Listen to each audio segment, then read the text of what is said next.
The auctioneer dropped the gavel at $55, and Delton Marsh laughed loud enough that the pigeons in the rafters of the old Grange Hall shifted their feet and looked down.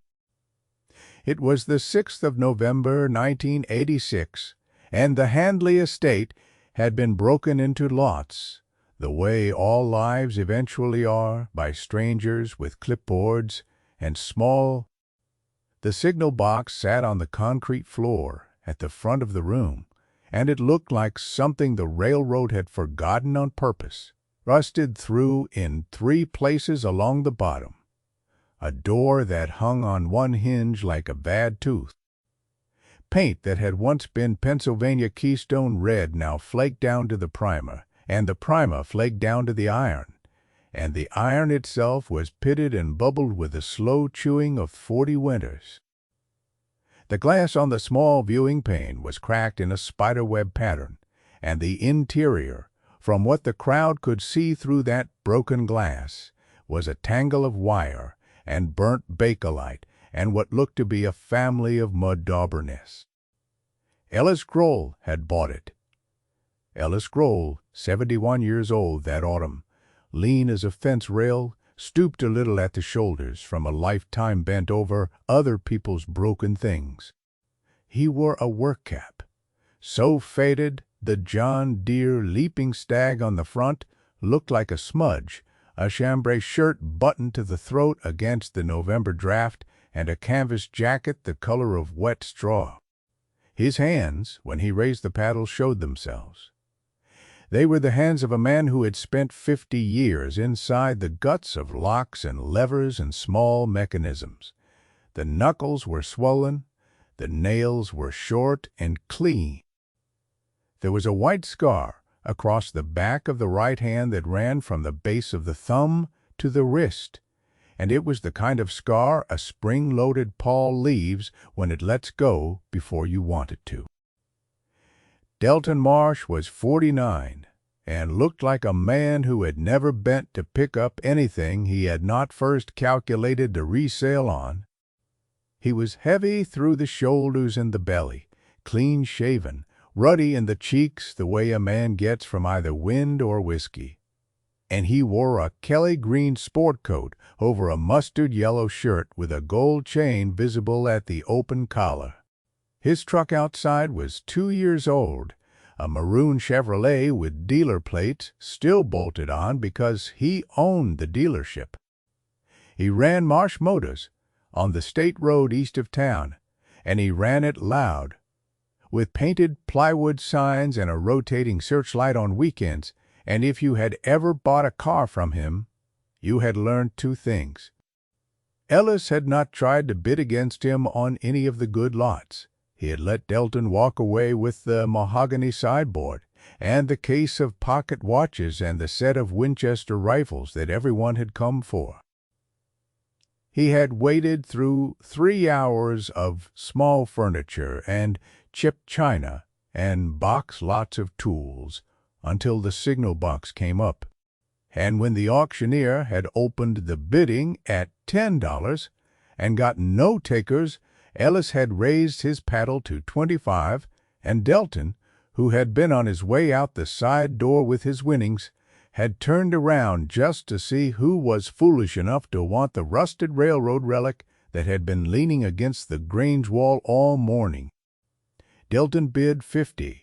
Just to see what would happen.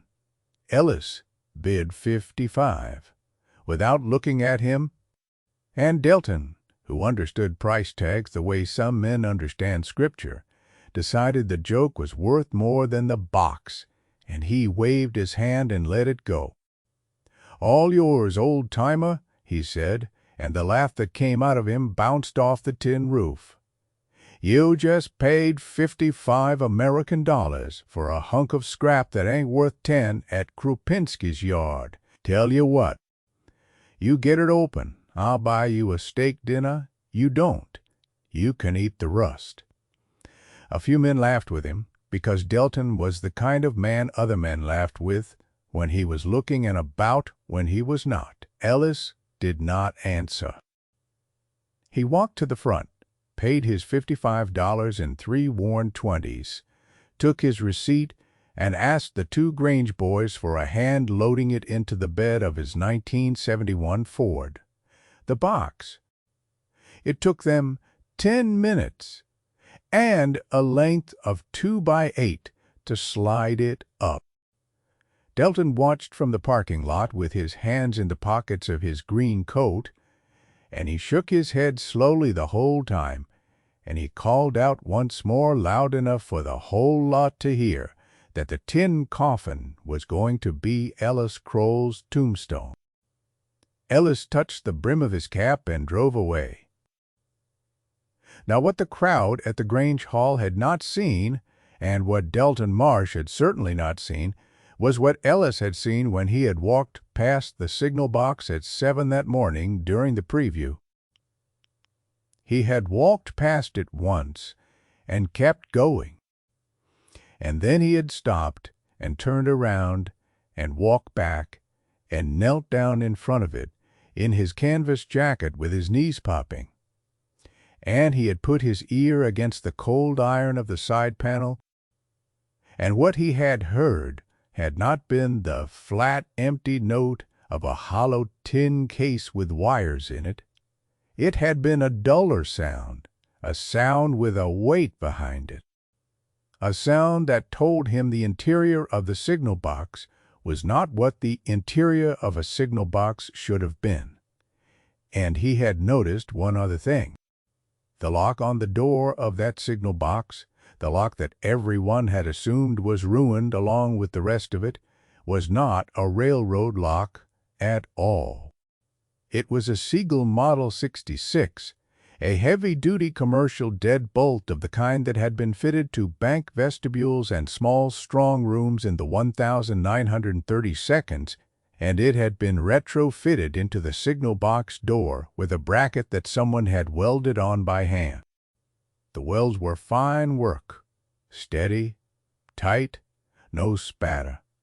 Ellis had run his thumb along the bead and known that whoever had put that lock on that box had known exactly what he was doing and had meant for it never to come off. Ellis had learned locks from a man named Harlan Beebe back in 1938 when he was still a boy in short pants, and Harlan was already an old man behind the counter of Beebe Lock and Key and Reading.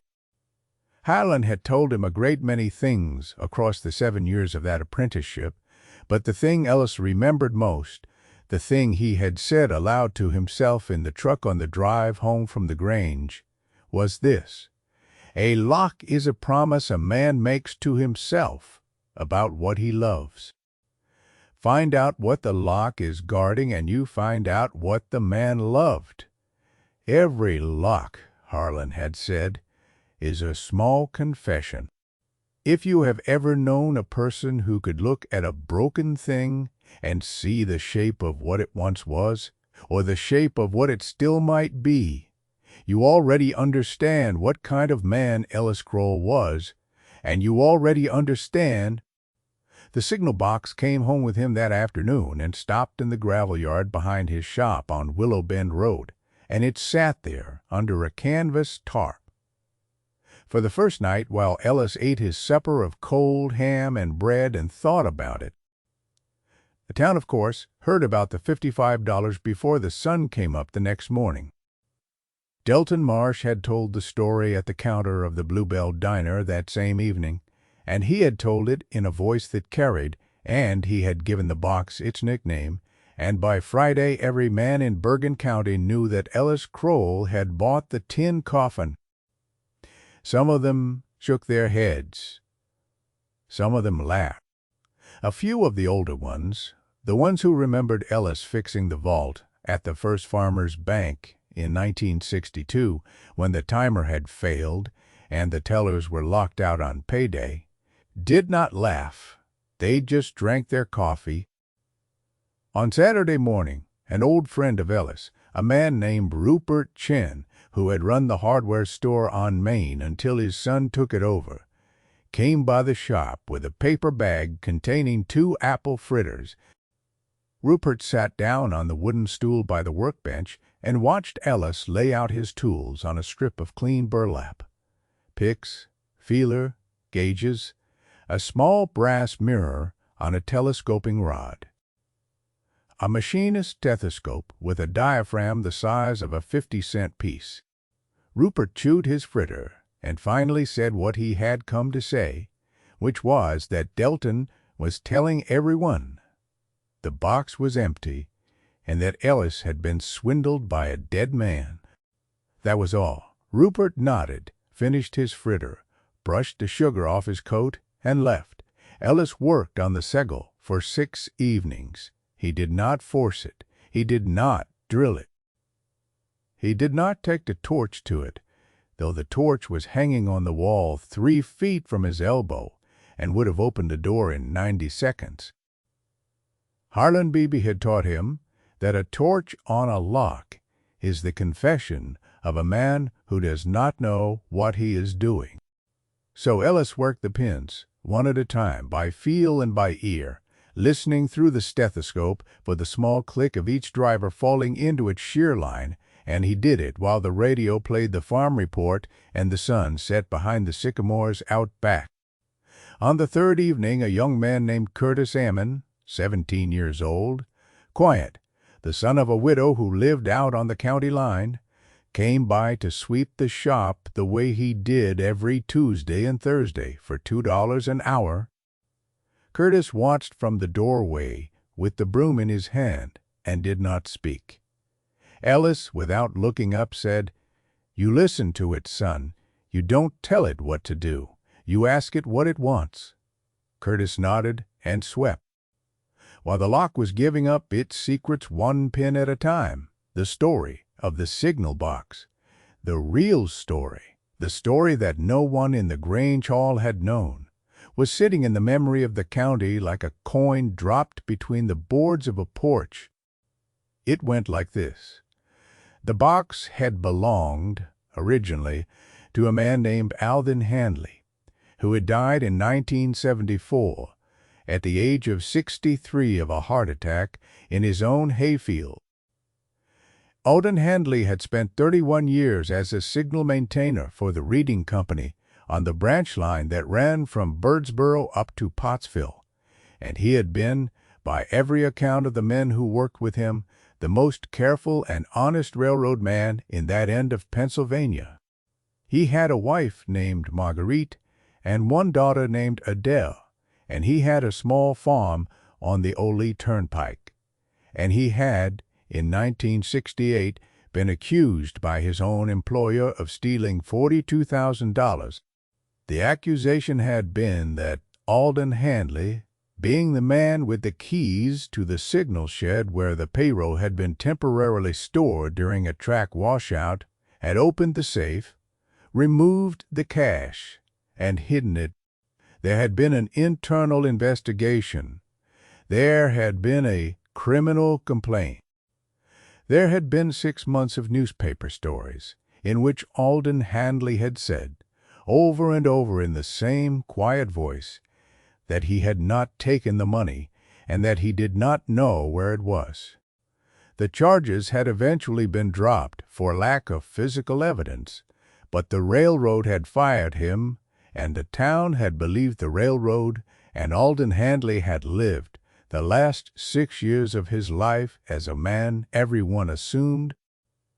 When he had died in the hayfield in 1974, his wife had followed him within 18 months of grief, and their daughter Adele, who had been 28 at the time of the accusation and was 46 when the estate finally came up for auction in 1986, had moved to a small apartment in Reading and worked as a bookkeeper for a wholesale florist, and had never married, and had not spoken her father's name in public since the day they buried him. The signal box on the Grange floor had come from the shed behind Alden Handley's barn. The auctioneer's assistant, going through the outbuildings, had listed it as railroad memorabilia, condition poor, and had priced it accordingly. No one had known that Alden Handley, in the last year of his life, had taken that particular signal box down off its pole on the branch line the week before it was to be scrapped, and had brought it home in his pickup and had spent one long weekend in his own shop welding a bracket onto its door. On the 7th evening, which was a Thursday, at just past 9 in the evening, Ellis Kroll felt the last pin fall. He did not turn the plug immediately. He set the pick down on the burlap, took the stethoscope out of his ears, and sat back on the stool and looked at the door for what Curtis, who was sweeping the far corner, later said was a full 3 minutes. Then Ellis reached forward, took hold of the small brass thumb turn he had fitted temporarily into the plug and turned it. The bolt drew back with a sound like a held breath, finally letting go. He stood up, walked to the small sink in the corner of the shop, washed his hands with lye soap and dried them on a clean cotton rag, and came back. Then he opened the door of the signal box. The interior had been gutted of its original equipment. The relays and the wire were gone. The Bakelite panels were gone. What was inside instead was a wooden inner box, planed, smooth, and fitted tight to the iron shell, with a hinged lid held closed by a simple brass hook. Ellis lifted the hook and raised the lid. The first was a canvas bank bag, faded and stiff, marked with the stenciled letters RCPR, which stood for Reading Company Payroll Reserve. It was heavy. When Ellis lifted it and set it on the bench, the sound it made was the sound of paper currency in tight bundles, and when he opened the drawstring and looked inside, he saw stacks of United States banknotes in denominations of $10 and $20 and $50, banded with paper bands that read, in typewriter print, RC Payroll, June 1968.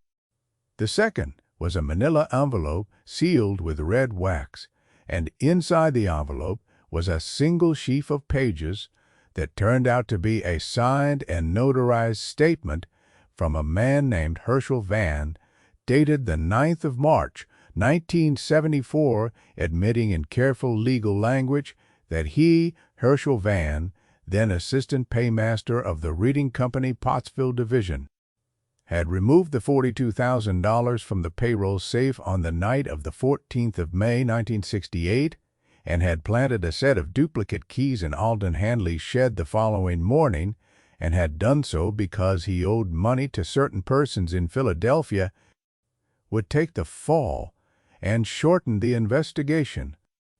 The statement went on to say that Herschel Van had, in the intervening years, come to understand what he had done to Alden Handley and to his family, and that he was writing this confession because he had been diagnosed with a cancer that would kill him before the year was out, and that he wanted the truth known, but did not have the courage to take it to the authorities himself. He had, the statement said, mailed a copy of this confession to Alden Handley 3 weeks before Alden's death, along with the recovered money, which he had retrieved from where he had hidden it in a lockbox. The third thing in the wooden box was a letter, written in a firm, upright hand on a single page of lined paper, and folded once. It read, "To whoever opens this, my name is Alden Handley. If you are reading these words, then I am gone, and my Marguerite is gone, and my Adele has let the farm go, and I did not have the strength before I died to walk into the office of the district attorney with what Herschel Van sent me. I could not bear to open that old wound one more time in front of the town that had already made up its mind. So I put it here, in a box no one would want, with a lock only a real hand could open, and I trusted that the right man would come along in the right hour. The money is not mine. Return it to the Reading Company, or to whoever now holds their debts. The confession is for my Adele, so that she may walk into any room in this county with her head up. Tell her that her father did not steal. Tell her that I loved her and her mother every hour of every day. And to you, friend, who took the time and had the skill, I thank you. It was signed Alden Handley and dated the 22nd of August, 1974, 3 weeks before he had died in the hayfield. Ellis Kroll read the letter twice. He folded it and placed it back on top of the confession and looked at the canvas bag full of money for a long time. Curtis had stopped sweeping and was standing by the door with the broom held across his body, like a rifle at parade rest, and he was watching Ellis and not the money. Ellis could have kept it. $42,000 in 1986 was more money than a country locksmith would see in 5 years of quiet work. He could have taken the bag and burned the letter and burned the confession, and no living soul except a 17-year-old boy who worshipped him would have ever known. And the boy, Ellis understood, would have kept his silence. That was the shape of the temptation, and Ellis considered it the way a man considers weather on a horizon. And then he set it aside because it was not the weather that was actually coming. The next morning, which was a Friday, Ellis drove to Reading in his 1971 Ford. He took the canvas bag and the manila envelope and the letter, and he took the wooden inner box as well, because he judged it belonged with the rest. He found Adele Handley at the wholesale florist on Penn Street, and he asked to speak with her privately, and they went into a small back office. Among the buckets of cut carnations and the smell of wet cardboard, and Ellis put the letter in her hands first, and then the confession. He said very little. He said his name. He said where the things had come from. He said he was sorry it had taken 12 years. And then, before Adele Handley could gather herself enough to speak, he touched the brim of his cap and left the florist and drove back to Willow Bend Road and opened the shop for the afternoon customers. The confession went to the district attorney of Berks County the following Monday. Herschel Vann had been dead 9 years by then, but the statement, being notarized and matching in every detail the physical evidence the state police were able to reconstruct, was sufficient to clear the name of Alden Handley in the public record. The Reading Eagle ran the story on the front page above the fold on the 12th of December 1986, and the headline read, "Cleared after 18 years." And there was a photograph of Adele Handley standing in the doorway of the small farmhouse on the Ole Turnpike with her hand on the doorframe. Delton Marsh read the paper at the counter of the Blue Bell Diner that morning, and according to the waitress who served him, he read it twice, and then he folded it and put it under his coffee cup and did not say anything at all. His dealership, which had been running on more optimism than arithmetic for some time, went under in the spring of 1988, and Delton moved to Florida that same year and was not heard from again in Bergen County.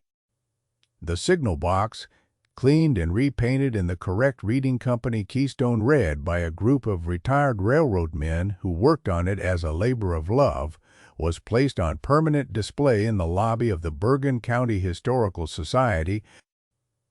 There is a small brass plaque beside it that gives the dates and the outlines of the story, and the name of Alden Handley, and beneath his name there are 2 words, which Adele Handley asked to have added, "Honest Man."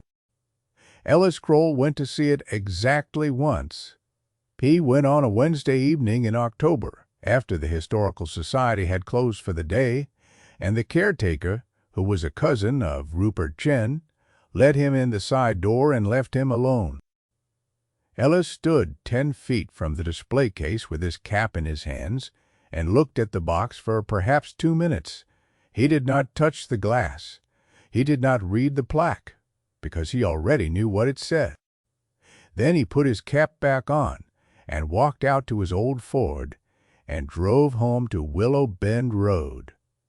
where Curtis had already swept the shop and turned on the light over the door and left a covered plate of pot roast on the workbench. So, I will leave it with you. If you had been the one who opened that box, alone in your shop, with only a quiet boy for a witness and a bag of money that no one alive was still looking for, would you have driven to Reading the next morning and put it in the hands of a woman who had spent 18 years with her head down? Or would you have found a reason to keep just a little of it for yourself?